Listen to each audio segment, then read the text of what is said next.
Boom. What's up, guys? Yes, it is recording. All right. Pretty excited to share this insight with you guys I had a couple years ago, and I made a video, but somehow it couldn't upload on the internet or something. Something happened to it. It got deleted from my computer.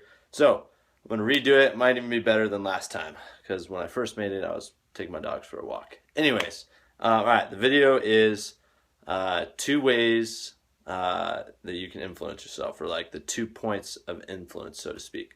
We got a little picture that I drew out for you guys to give you guys a little visual representation so you can get an idea. So anyways, in life, you're fucking born, with your DNA, that's your nature, and then you've got your family that you're born into, which you can't really influence at all, and all the experiences that come.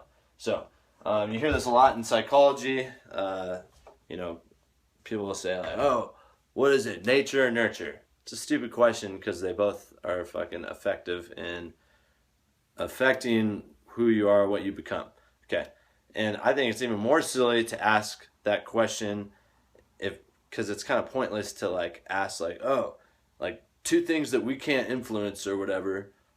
What makes you into who you are? It's like what's way more important to be interested in is what you can influence. That way you can live a life that you enjoy, for myself, I'd probably say that I live a life that I enjoy, and I have some certain beliefs about why I enjoy my life and why I think I have a good life, and I'm going to share them with you.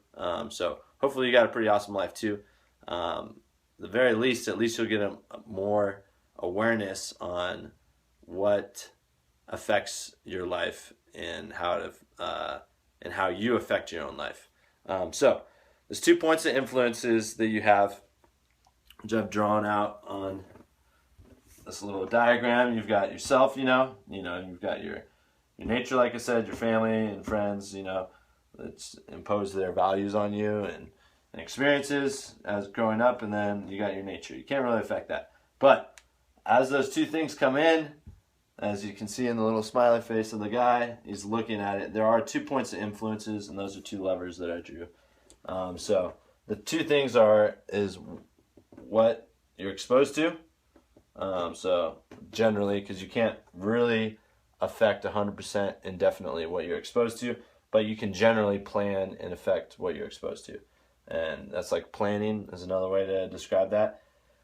And then also the next thing is how you interpret what you're exposed to, which you have even probably, arguably it depends how you want to think of it, depending on the school of thought. Neither of these can be proven, but arguably even more important, and you have more influence on how you interpret, how you respond, how you integrate paradigms and habits from those experiences from after how you interpreted and responded to. So that sounds a little confusing. Don't worry. I'm going to give analogies and examples to illustrate it. So got some things written down. So we could go over the first one on what you're exposed to in planning. So those would be things like the school you chose. Like, for example, I was debating between UCLA and UC Santa Cruz. I got accepted into both, along with a couple other UCs, but those are the only ones I was interested in. So UC Santa Cruz has got like a lot of chill hippies. There's good surfing, like a lot of more wild, different experiences compared to Southern California. Whereas UCLA is more similar to my hometown. I'd probably be more exposed to business, fast-paced people, compared to like more feelings and like activism type people in Santa Cruz. And both of those things are going to affect my personality and what I'm exposed to, which affects, the person I become.